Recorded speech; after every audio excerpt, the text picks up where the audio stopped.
ಕರ್ಣ ಧಾರಾವಾಹಿ ಮಹತ್ವವಾದಂತ ತಿರುವುಗಳು ಕೂಡ ಈಗ ಬರ್ತಾ ಇರುತ್ತೆ. ಅವೆಲ್ಲರೂ ಕೂಡ ಧಾರಾವಾಹಿನ ನೋಡಿದ್ರೆ ಗೊತ್ತಾಗಿರುತ್ತೆ ಕರ್ಣ ಮತ್ತೆ ನಿಧಿಯನ್ನ ಏನ್ ಇವ್ರಿಬ್ರು ಲವ್ ಮಾಡ್ತಿರ್ತಾರೆ. ಸೊ ಆ ವಿಚಾರ ಕರೆಕ್ಟ್ ಆಗಿ ಗೊತ್ತಿರೋದು ರಮೇಶ್ಗೆ. ಸೊ ರಮೇಶ್ ಪಿಂಡನೆ ಬಿಟ್ಟಾಗಿದೆ ಮುಂಚೆನೆ.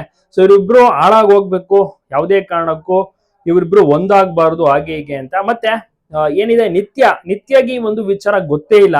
ಅಕಸ್ಮಾತ್ ಏನಾದ್ರು ಗೊತ್ತಾದ್ರೆ ಯಾವ ರೀತಿ ಮೇಜರ್ ಟ್ವಿಸ್ಟ್ ಎದುರಾಗ್ಬೋದು ನೀವೇ ಲೆಕ್ಕ ಹಾಕಿ. ರಮೇಶ್ ಇದ್ರಲ್ಲಿ ಕುತಂತ್ರವನ್ನ ಪ್ಲೇ ಮಾಡ್ತಿರೋದು. ಸೊ ಹೀಗಾಗಿ ಕಾದು ನೋಡ್ಬೇಕು ಏನ್ ಆಗುತ್ತೆ ಅಂತ. ಬಹಳಷ್ಟು ಚೆನ್ನಾಗಿಯೂ ಕೂಡ ಇಷ್ಟಪಟ್ಟು ಧಾರಾವಾಹಿಯನ್ನು ಎಲ್ಲರೂ ಕೂಡ ನೋಡ್ತಾ ಇದ್ದಾರೆ. ತುಂಬಾ ಜನರಿಗೂ ಕೂಡ ಈ ಧಾರಾವಾಹಿ ಇಷ್ಟ ಆಗಿದೆ. ಒಳ್ಳೆ TRP ರೇಟಿಂಗ್ ಸಹ ಚೆನ್ನಾಗಿರುವಂತ ಒಂದು ತಿರುವು ಬರ್ತಿರುವಂತಹ ಕಾರಣ ಜನರು ಇಂಟ್ರೆಸ್ಟಿಂಗ್ ಇಂದ ನೋಡ್ತಾ ಇದ್ದಾರೆ. ಮತ್ತೆ ಈಗ ನೆಕ್ಸ್ಟ್ ಮುಂದೆ ನಿತ್ಯ ಮತ್ತೆ ಬೇರೆ ಏನಿದೆ ಒಂದು ತೇಜಸ್, ಸೊ ಅವರ ಒಂದು ಒಂದಾಗುವಂತ ಸಂಚಿಕೆ ಏನಾದ್ರು ಬರುತ್ತಾ, ಮತ್ತೆ ನಿಧಿ ಮತ್ತೆ ಕರ್ಣನ ಮದುವೆ ಆಗುತ್ತಾ, ಮದುವೆ ಆಗ್ಬೇಕು ಅಂತಾನೆ ಜನರು ಇಲ್ಲಿ ತನಕ ವೆಯ್ಟ್ ಮಾಡ್ತಿರೋದು. ಬಟ್ ಇವರು ಲವ್ ಮಾಡ್ತಿದ್ದಾರೆ. ಸೊ ಯಾವಾಗ ಒಂದಾಗ್ತಾರೆ ಕಾದು ನೋಡ್ಬೇಕಿದೆ. ಮಹತ್ವದಂತ ತಿರುವು ಅಲ್ವಾ ಇದು. ಸೊ ನಿಮ್ಗೆ ಅನ್ಸುತ್ತೆ ಇದ್ರ ಬಗ್ಗೆ? ನಿಮ್ಗೂ ಕೂಡ ಇಷ್ಟನ ಭವ್ಯ ಮತ್ತೆ ಕಿರಣ್ ರಾಜ್ ಅವರ ನಟನೆ? ತಪ್ಪದೆ ನಿಮ್ಮ ಅನಿಸಿಕೆನ ಕಮೆಂಟ್ ಮಾಡಿ. ಮದುವೆ ಕ್ಷಣವನ್ನ ನೋಡಕ್ಕೆ ಕಾಯ್ತಾ ಇದ್ದಾರೆ ಜನರು.